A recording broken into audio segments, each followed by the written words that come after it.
Welcome in. You're watching The Counsouler. I'm your host, Mr. Fox. Today, we have a really important topic to get into, something that I think is at the forefront of everything else going on within what I notice in society, things I'm dealing with myself, and I thought maybe some of applies to everybody else that might watch this video. Um, this is a video that is going to be a little bit different today, as it's a reaction video, and I'm trying it out to see how it goes. I'm just kind of getting my feel for this. I came across this YouTube video a few days ago, and I thought to myself, this video is one of the best videos I have ever watched and listened to on YouTube, but it's certainly one of the best videos I have ever seen on the topic of Carl Jung, his theory, philosophy, and psychology, and some of his major principles and what he was getting at are very much touched upon in this video. I want to reflect on it, comment on it, react to it. So without further ado, let's get into this. There's a mass exodus happening that nobody's talking about.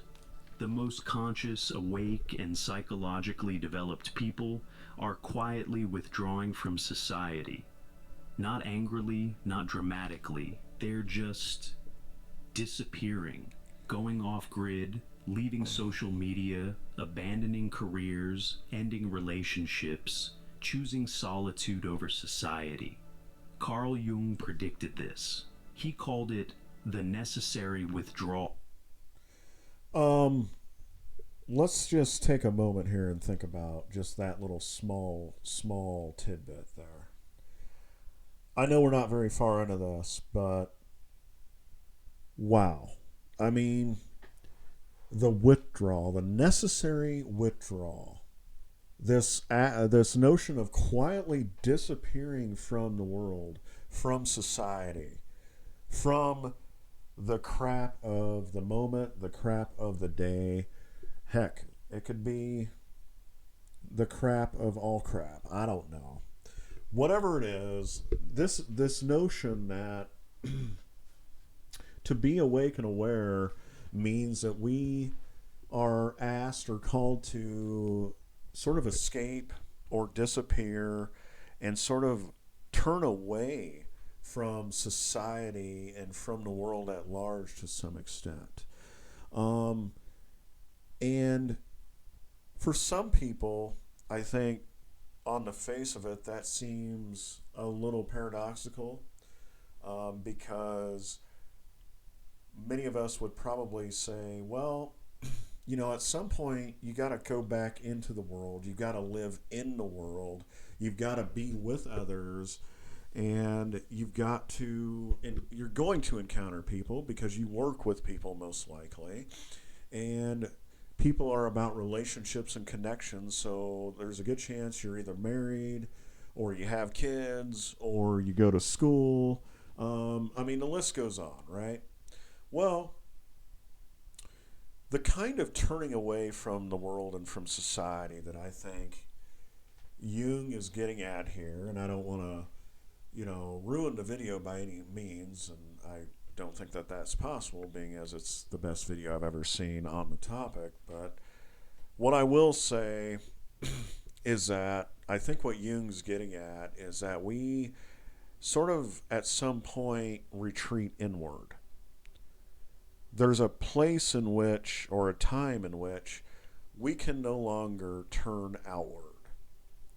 And I think if many of us are honest, what do we spend a lot of time doing? We spend a lot of time running away from, denying, and avoiding ourselves. And so I want to see what it has to say a little bit more, but I am guessing that there's something that occurs or something that happens which sort of prefaces the withdrawal that needs to take place for somebody to awaken. All. When someone becomes so psychologically conscious that participating in collective unconsciousness becomes physically painful, not metaphorically painful, actually, somatically, psychologically painful. I'm about to explain why Jung believed this disappearance isn't just inevitable for awakening people, it's essential. Why the more conscious you become, the less you can tolerate normal society. And why this isn't spiritual bypassing or escapism. It's the psyche's survival mechanism when surrounded by mass unconsciousness. If you've been feeling the pull to withdraw, to disappear, to leave it all behind, Jung would say you're not antisocial. You're becoming too conscious for the collective container. Did you hear that? Too conscious for the collective container. Too conscious. Think about that. Think about the implications of what that is saying and what that means.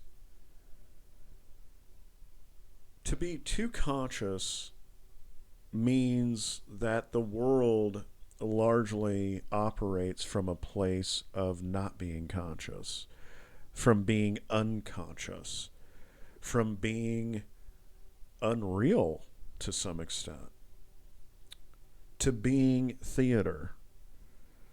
To be too conscious in a world that is not conscious.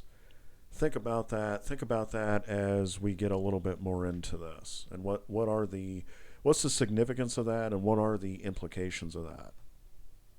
Here's what Jung understood that explains everything.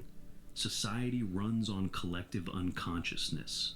Shared delusions, mass projections, agreed upon shadows.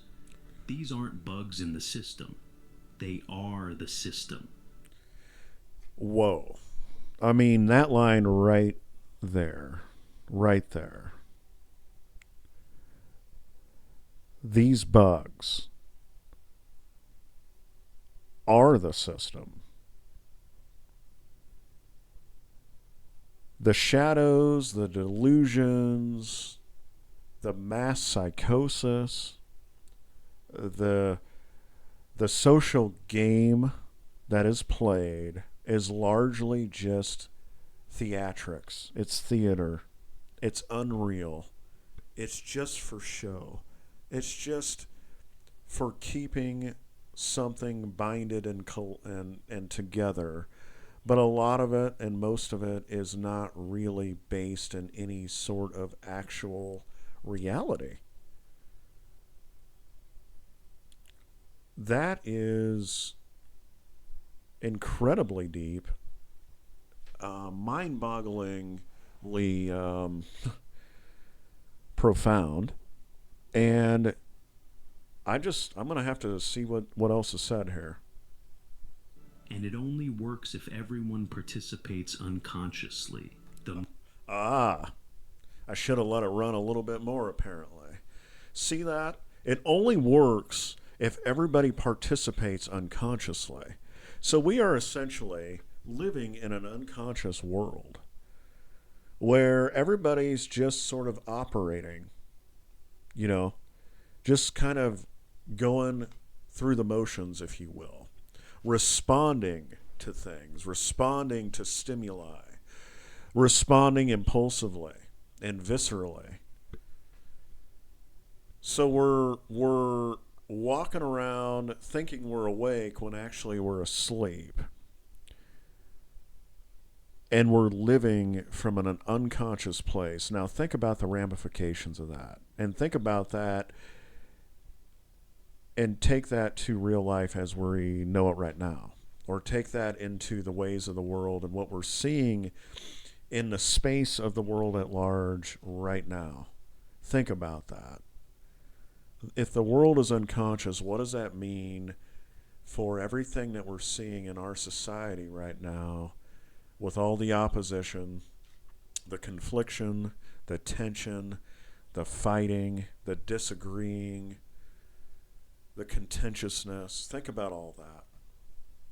The moment someone wakes up, really wakes up, not just intellectually but psychologically, they become a glitch in the matrix. They can see the projections everyone else is living. They recognize the shadows everyone's avoiding. They understand the games everyone's playing unconsciously. And once you see it, you can't unsee it. Jung experienced this personally.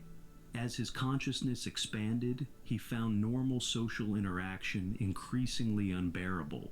Not because he was arrogant, but because he was awake in a room full of people talking in their sleep. Every conversation required him to pretend he didn't see what he saw, didn't know what he knew, didn't understand what was really happening beneath the surface. This is the curse of consciousness. Yeah, wow. The curse of the curse of consciousness is being awake and alive and present and aware and totally immersed in the here and now of life, while seemingly everybody else around you is not. They're not there, so it's as if you're a ghost living amongst zombies, I guess. You're kind of like a ghost amongst people. And who's to, and there's this feeling, I think, at least initially, if you find yourself in this spiritually awake place where you think to yourself, am I the one who's off here? You feel kind of like displaced. You feel out of place. You feel as if like, why can't I enjoy the things like that I see everybody around me enjoying? Why can't I sit down and binge watch a Netflix series that everybody seems to be so enthralled with? Why does that not really speak to me anymore? Why do some of the things of the world not really appetize me anymore? Why is there something that's kind of gnawing away at me inside? What is that? And it seems like it's a door that can only be opened from the inside, too, by the way. Why do I feel like I speak a different language and I'm hearing and seeing and experiencing life differently? Now, think about that. To be too conscious, too aware, means you just simply don't want to play around anymore. You don't want to play the game anymore. But what are the consequences for that? And what are the consequences for that when you are desperately hoping and seeking out community and seeking out others that are like you? Well, you want to be around other people. You want to be in the world, or, you're here too, right? But you're also living in another space too. It's like you're living with your feet on the ground, but you're also living beyond. You're seeing beyond. And that's a very interesting place to be. And I don't think it's something that gets talked about a lot, or certainly not enough. You become psychologically alone, even when physically surrounded. You're speaking a different language, seeing different dimensions, operating from a different reality. And the effort required to bridge that gap, to constantly translate between your consciousness and collective unconsciousness, becomes exhausting. So the awakened start disappearing, not because they hate society, but because staying in it requires them to betray their consciousness. Every day demands they pretend to be asleep. Every interaction requires they dim their light. Yeah, think about that. Think about that. So it's not so much the awakened people want to, they have a grievance with people, and it's not that they necessarily hate society or they dislike other people. It's that they're looking, they're seeing, they're living from a different place. And to pretend that they're asleep while being awake is absolutely, from a soulful place, it's absolutely exhausting. It's absolutely disconcerting. And it actually takes almost um, an inordinate amount of effort, to maintain that front that you're asleep while you're actually awake. And to play the game and just to go along with the motions of life, that is no longer appealing. That's no longer satisfying. That's no longer real. It's And to do that, as the video alludes to, is actually betraying one's consciousness. And there's a place in which I think somebody gets to in which you can't no longer betray your consciousness. Not willingly, anyway. Because I think when you're really awake and you're living from a place of individuation and wholeness, where you've integrated your shadow, which we'll get into here in a bit, you can no longer pretend. You can no longer fake it. You can no longer just freely associate and just pretend and make believe your way through life. I think there's some pain maybe that comes with that along the way, at least initially. There's a little bit of grief, I think, because there's a part of you that when you get to this place, there's a part of you, or parts of you, I should say, that actually maybe die. But I also think in actuality, there's a beauty to that. There's a beauty to stepping into becoming your true, higher, more authentic, realized self. So let's see what else this video has to say on the matter. Every relationship asks them to be less than they've become. And eventually, the psyche says, enough. Withdraw. Preserve your consciousness. Stop letting the collective unconscious drain what you've worked so hard to develop. Jung discovered that as you integrate your personal shadow, the collective shadow becomes unbearable to witness. You're watching an entire society projecting its darkness while denying it exists. Okay. I'm not trying to be too annoying with stopping the video, and I hope you guys are following along as I do this, but every line in this is like it's absolute gold and it's absolutely on the money. That right there, that line where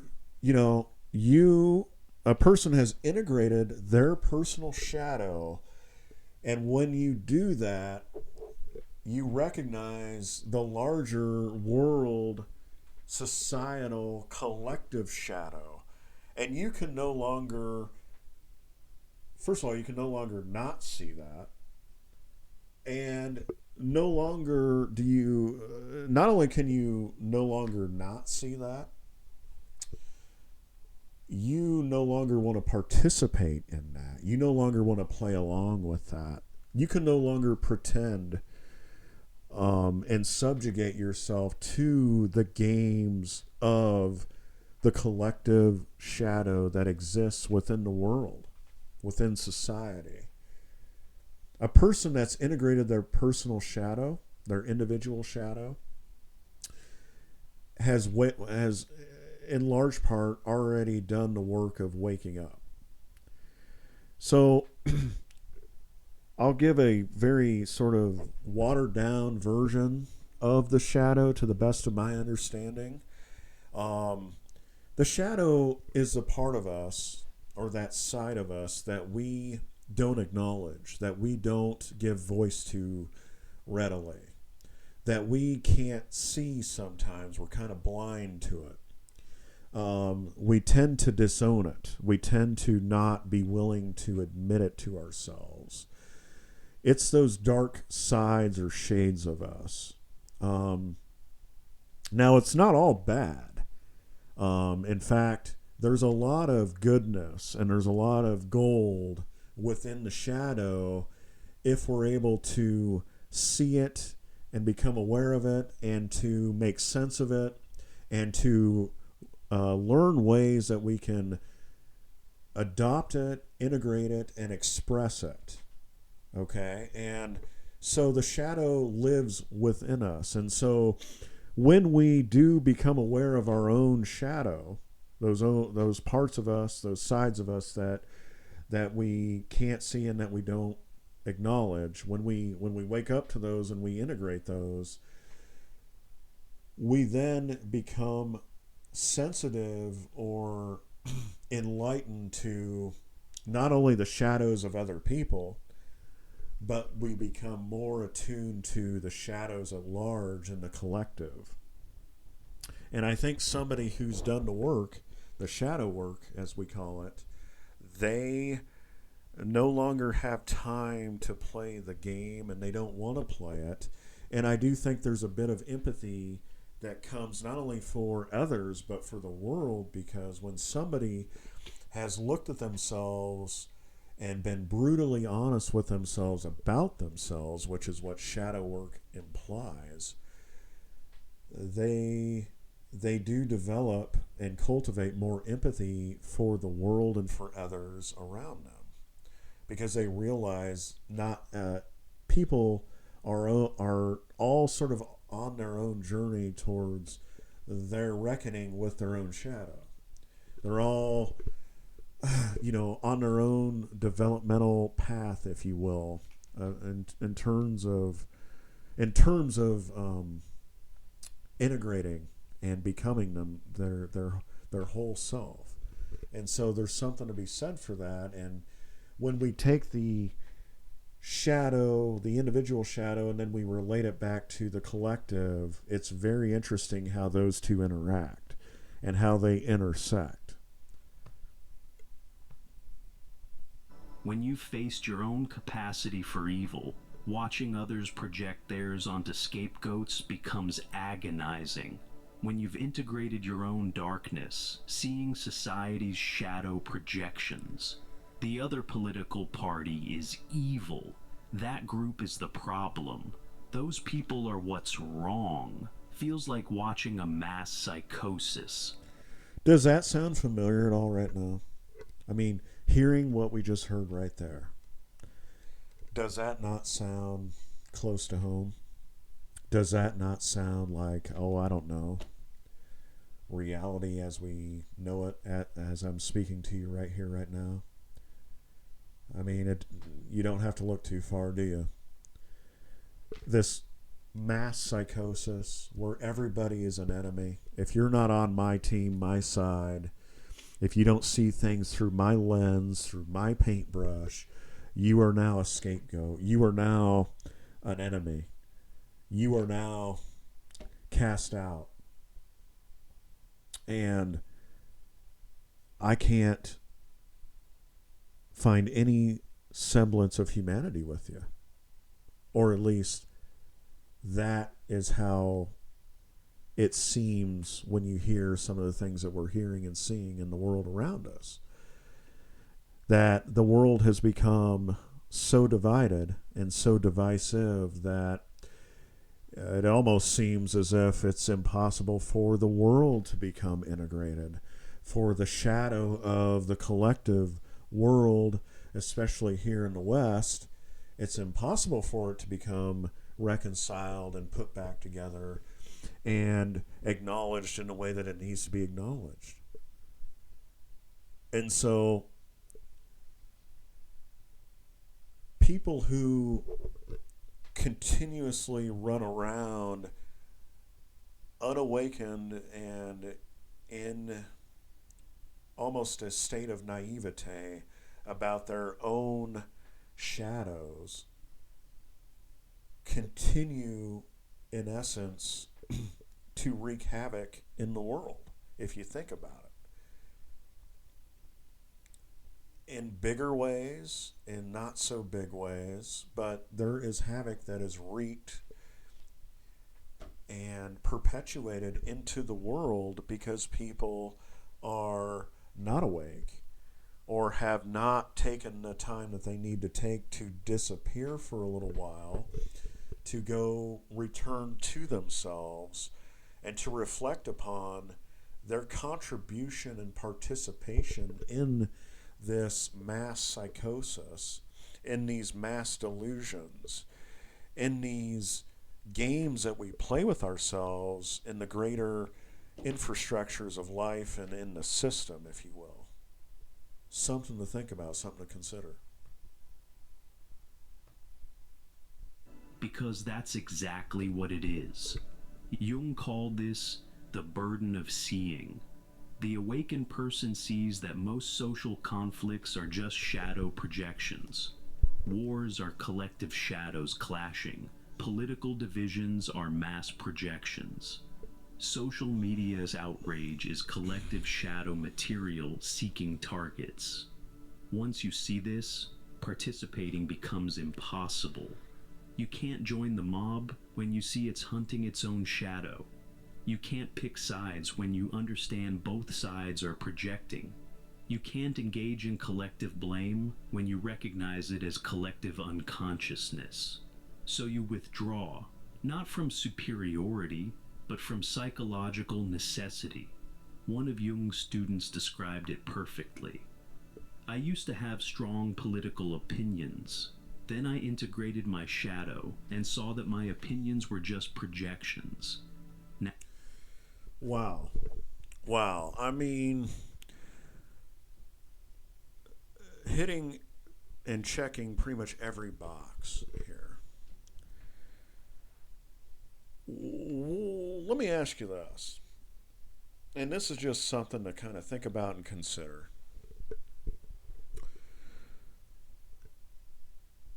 Where do you go when you don't subscribe to that either or game, to that game of dichotomy that we like to play, to that game of us versus them? Where do you go? Where do you go to when you don't identify with left or right? Where do you go? Oh, who are you? Who are you when you don't want to participate in the back and forth? Or, and it's not even necessarily that you don't want to participate, which you likely don't. It's that you see the game for what it is. And when you get into accord with your shadow, when you get into accord with that personal and individual shadow, which is to say your shadow, I tend to think that that makes you automatically an outlier.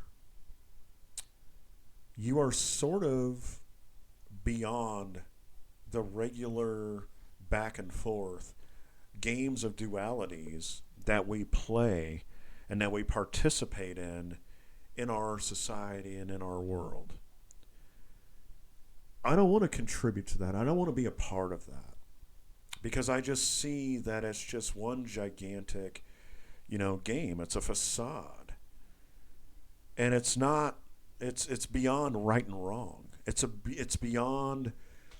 I'm right and you're wrong, and I know more, and this way is the only way. This way is the right way. You're wrong, and so shame on you. And I just think awakened people check out, and not because they necessarily hate people or dislike people or society, but they disappear and sort of check out because they know like life is way bigger and way more meaningful than these games that we play. And I think the art of living well and living life well stems from the fact that the people that I have noticed anyway that tend to subscribe to that, or that give off that idea or that notion that they've been able to live a pretty good life, they live sort of above this rhetoric, this constant, you know, noise in the world. And it's not that they don't hear it. It's just that they don't hear it, and it doesn't stick. It doesn't resonate to the point in which they confuse it as being real. It's not. Let me say this. It's not, and yet the implications of the game seem to be real, though. But I also think it requires us to participate at large.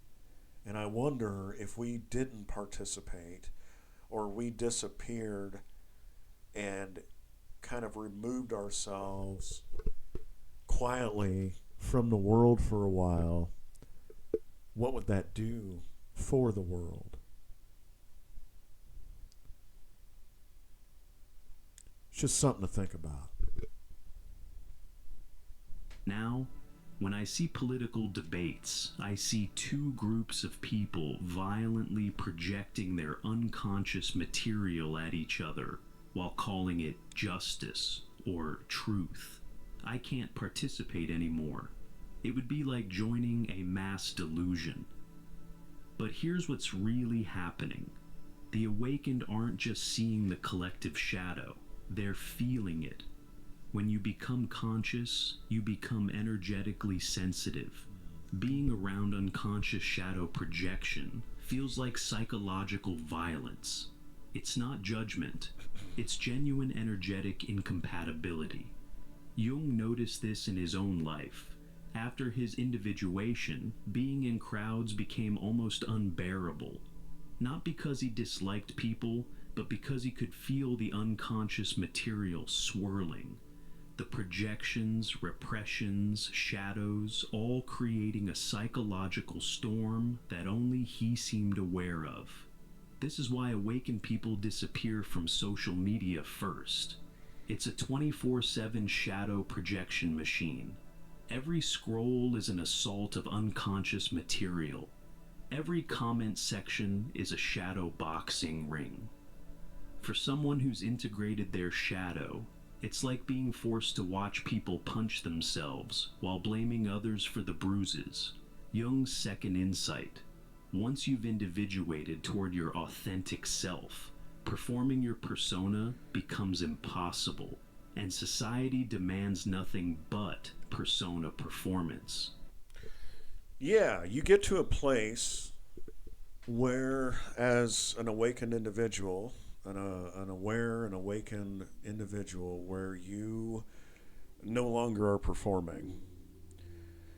And no longer, it's not just so much that you're no longer performing, you're also aware of the performances of others as well. The facades and masks and personas and performances of the world at large and within and around you.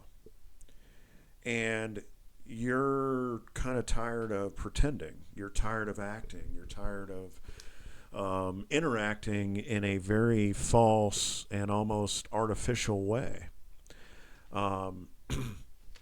Now, there's a lot that can be said on just the topic of personas and masks and the functionalities of personas and masks. To be sure, that could be its own video. But I think in terms of what we're talking about today, when you disappear from society, or when you get to that place where you see through it all, which is to be awake and aware, you just can't fake it anymore. And you're not performing, and you now have become authentically inclined, and you become more intentional, which thus makes you more real, and thus makes you more real in a world in which it seems as if it's more unreal, right? And there's a bit of a nightmarish notion to that when you think about that, right? I mean, Think about being awake in a nightmare in which nobody else is awake or very few people are awake and nobody else really understands and can speak your language, but you see it and feel it all around you, right? You're more sensitive to the weight and the heaviness of the world. And you see through all the charades and facades of everyday life and the news and everything and the politics of it all. And you're like, you know, I just can't with all this. I see through the BS of it all. It's all a bunch of crap. It's all fake. And I'm awake now, and I'm not going to be fake. And if you're truly awake, like, you just cannot be fake. And heck, I don't even think you can afford to be fake after that. You can't even, there's nothing inside of you or nothing about you that wants to put on a mask anymore. You are who you are, and you're here to stay. And it's a matter of how does the world respond to you after that? And I do think there's a bit of a reckoning that goes on. There's a bit of an awakening that comes with the reckoning of yourself once you've really delved inside and within yourself and you've had that moment of, you know, oh crap, this is who I am. This is who I really am. And how do you live with that? And how do you communicate? How do you come back with your feet on the ground in a world in which it seems like everything is a gigantic sort of illusion that is held together by all this collective neurosis and pathology and psychosis and all these falsehoods and everything else. It's something. So just a few thoughts on that. Let's let it roll. Before awakening, you could play the social games unconsciously. Smile when expected. Say the right things. Perform your role. But once you've touched your authentic self, that deeper truth beyond all masks, going back to persona performance feels like psychological death. Every social situation demands performance. The workplace persona, the family role, the social media identity, the acceptable opinions, the... One question. Where is that place beyond projection? Like, really, what is that place of consciousness that transcends projection? What does that look like? What might that feel like? What would a world minus projection actually look like? Appropriate emotions. For someone still identified with their persona, this feels normal. For someone who's found their self, it feels like suffocation. Jung discovered this through personal experience. After his confrontation with the unconscious, he couldn't perform the proper Swiss psychiatrist anymore. He couldn't pretend to agree with collective opinions he saw through. He couldn't maintain relationships that required him to be false. So he withdrew to Bollingen, his tower by... Yeah, that whole shedding process, we'll call it, that release, that as you transcend yourself or as you wake up to your authentic, true, higher self, there is a process in which I think not only do parts and sides of yourself, your old self, die, I think there are things like relationships and family relationships and social media connections and workplace stuff and careers. I mean, all kinds of stuff starts falling off of you. And not only because maybe you're seeking that out, but because it just has to take place. It's almost like a natural part of the process. And it's not even something like you're meaning for it to happen, but you realize that certain relationships, for example, have run their course, have overstayed their welcome maybe, and that you've outgrown them. and that where you are now is no longer where you want to be. And even if you wanted to turn back and go back and to continue to live the life that you lived, it's just really not feasibly possible because you're almost so awake and aware that it doesn't even exist anymore. The possibility of returning to your old life and old selves, it's not really a thing. So it's a fascinating thing to think about. by the lake, where he could be authentically himself. This isn't antisocial, it's pro authentic. The awakened person isn't rejecting society from anger, but from incompatibility. They've become too real for environments that require fakeness, too authentic for spaces that demand performance, too whole for containers that only accept fragments. One of Jung's patients, a successful executive. One of the things I'll say as I begin to think about closing out for today on this video is what I have noticed with myself is, you know, one of the things I've heard and I can speak to and attest to is as I've gotten older, there are just some things, there's a lot of things I just frankly don't give a you know what about anymore. I just don't care. Um, there are things that I used to concern myself with and be caught up in and be totally beholden to that I just simply, as I've gotten older and as time has gone on, I just don't really give a crap about anymore.